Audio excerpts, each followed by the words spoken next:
रजीम बिस्मिल्लाहिर्रहमानिर्रहीम। मेरा नाम मोहम्मद यूनुस परवेज़ है। मैं माइनॉरिटी स्टूडेंट ऑर्गेनाइजेशन का स्टेट प्रेसिडेंट और OEJC कन्वेनर।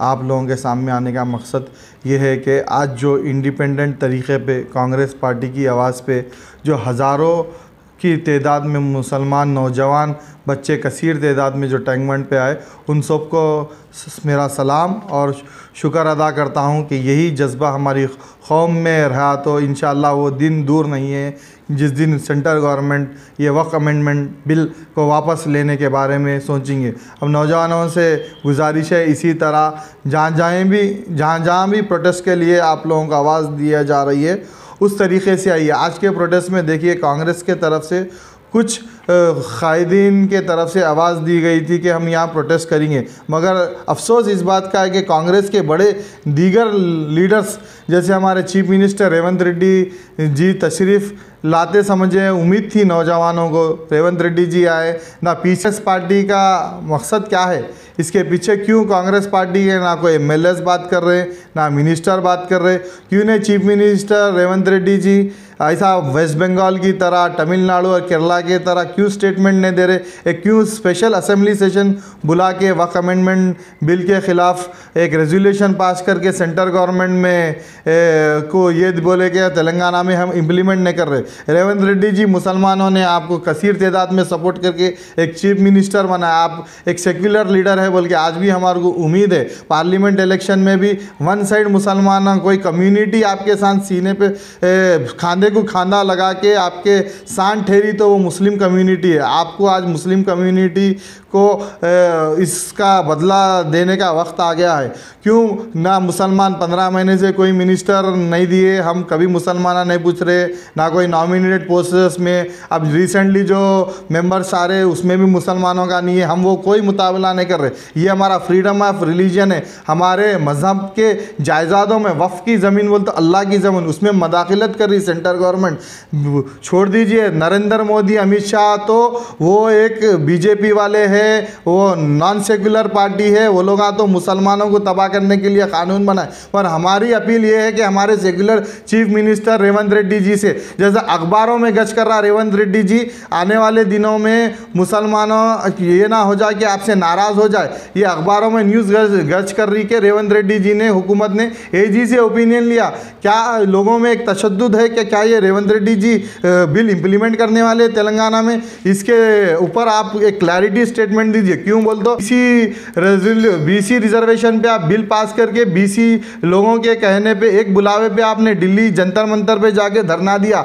SC कैटेगराइजेशन के वास्ते भी आप सेंट्रल गवर्नमेंट के वास्ते इम्प्लीमेंट करने के वास्ते आप दिल्ली तक नुमाइंदगी करें।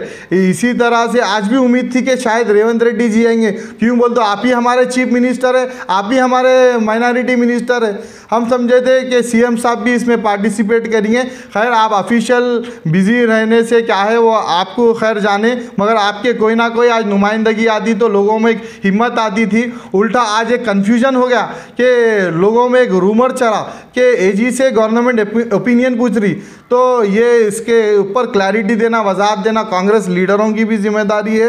क्यों बोले तो ऐसे कई इंडिपेंडेंट ऑर्गेनाइजेशंस हमारे जैसे कई सिविल सोसाइटीज़ इतनी जल्दी क्या थी जो रातों रात जो है ये काला कानून को लागू करा दिया? भाई, सेंट्रल गवर्नमेंट तो आप मुसलमानों को कैसा डैमेज करना, इससे पहले CA NRC ला के भी वो डैमेज कर दिए। उसके बाद जो है सो आप ये वक्फ अमेंडमेंट भी आप देखे, पार्लियामेंट ऐसी कोशिश जल्दी थी कि दूसरे दिन भी नहीं बोला, कंटिन्यू 2-2 बजे रात तक सेशंस चलाए। उससे राज्यसभा भी 2 बजे तक चलाए, लोकसभा भी 2 बजे। उससे तो और ज्यादा हैरत अंगेजी की बात यह है तो प्रेसिडेंट ऑफ इंडिया एक दिन में बिल पास कर दिए। ऐसे तो कई बिल्स पेंडिंग है। वक्फ अमेंडमेंट एक्ट पे क्यों इतनी जल्दी? खैर, वो तो सेंट्रल गवर्नमेंट है भाई, नॉन सेक्युलर गवर्नमेंट है। मुसलमानों के लिए मीठे मीठे बातें जो अमित शाह कर रहे थे पार्लियामेंट में, तो सब झूठ है। मुसलमानों की अब कैसा, अब तो ऐसा मसला आ गया। खैर, सोशल मीडिया की न्यूज है, अपन कंफर्म है नहीं बोल सकते। कई गांव में मुसलमानों को दफनाने नहीं दे रहे, नॉर्थ इंडिया में कई जगहों पे वो है। अब यहाँ पे भी हम तेलंगाना गवर्नमेंट से गुजारिश कर रहे हैं कि आप अपने अपने कलेक्टर्स को, CEO को हिदायत दीजिए कि तेलंगाना में जितने वक्फ जायदादा हैं, ऐसा रूमर्स चल रहा कि लोग खारिजीन कब्जे करने की कोशिश कर रहे। तो एक्यूरेट रहना वक्फ बोर्ड से भी अपील है कि अब जहां वक्फ के जायदादा अब जो लुट गए, अब जो बचे हुए कम से कम उसकी तो भी हिफाजत करिए। जैसा इलेक्शन मैनिफेस्टो में कांग्रेस के वक्फ बोर्ड को जुडिशियल पावर देते, अब जुडिशियल पावर तो देने की बात दूर है, अब कुछ ना कुछ करके वक्फ के प्रॉपर्टीज बचाए, वरना लैंग्वेज के जैसा हजारों करोड़ की वर्थफुल प्रॉपर्टीज तेलंगाना की वक्फ बोर्ड की चले गई, एयरपोर्ट में चले गई, कि अब जो प्रॉपर्टीज है वो तो बचाओ। अब आखिरी सवाल ये है आपके, तेलंगाना की आवाम चीफ मिनिस्टर रेवंत रेड्डी से क्या तवक्को रखती है? तेलंगाना की आवाम चीफ मिनिस्टर रेवंत रेड्डी से ये तवक्को कर रही है कि आज भी तो हमारे वो सेक्युलर चीफ मिनिस्टर है रेवंत रेड्डी जी बोल के एक उम्मीद है। मगर आज के जो एहतजाजी धरना था, हजारों की तादाद में नौजवान कांग्रेस पार्टी के एक कॉल पे आ गए, समझे। मगर वहां पे अफसोस ये होगा कि कांग्रेस के कोई वहां पे एक तशवीश हो गई कि वक्फ अमेंडमेंट क्या तेलंगाना में इम्प्लीमेंट होने वाला है। वो तो अखबारों में, उर्दू अखबार में ये आ रहा कि एजी से ओपिनियन लिए सीएम साहब खुद माइनॉरिटी मिनिस्टर है।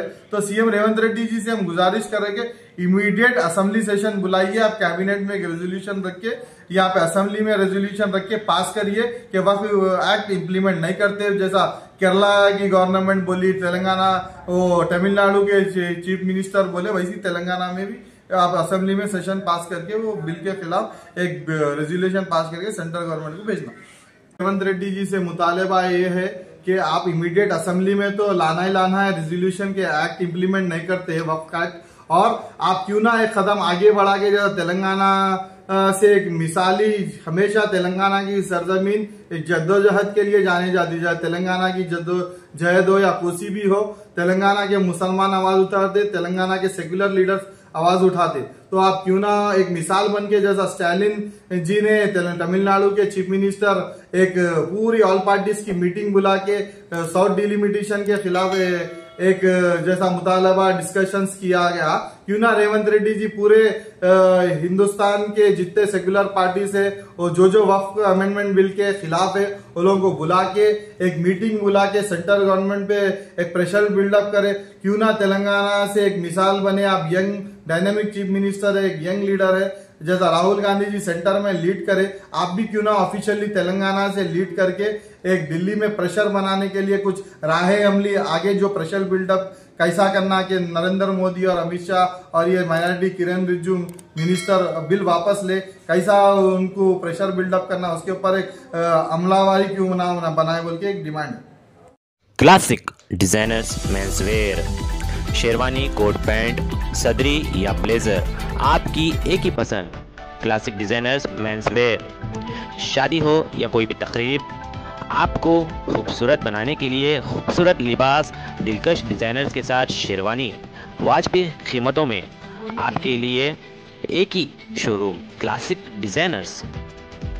जनाब अलहाज शेख यूसुफ साहब की क़ायम करता पिछले 20 सालों से क्लासिक डिजाइनर्स मेंसवेयर हैदराबाद के पुराने शहर मदीना मार्केट फटरगट्टी में पीआई एटीएम के पास फर्स्ट फ्लोर में SYJ कॉम्प्लेक्स क्लासिक डिजाइनर्स आपकी खिदमत में मौजूद है। आपके फर्जन को दिलकश शेरवानी के डिजाइनर्स के साथ जरूर दूल्हा बनाइए। एक बार क्लासिक डिजाइनर्स में तशरीफ लाइए। स्क्रीन पे दिए गए contact number cooperator Shaikh Yunus साहब क्लासिक डिजाइनर से कॉन्टैक्ट करिए और अब हासिल करिए।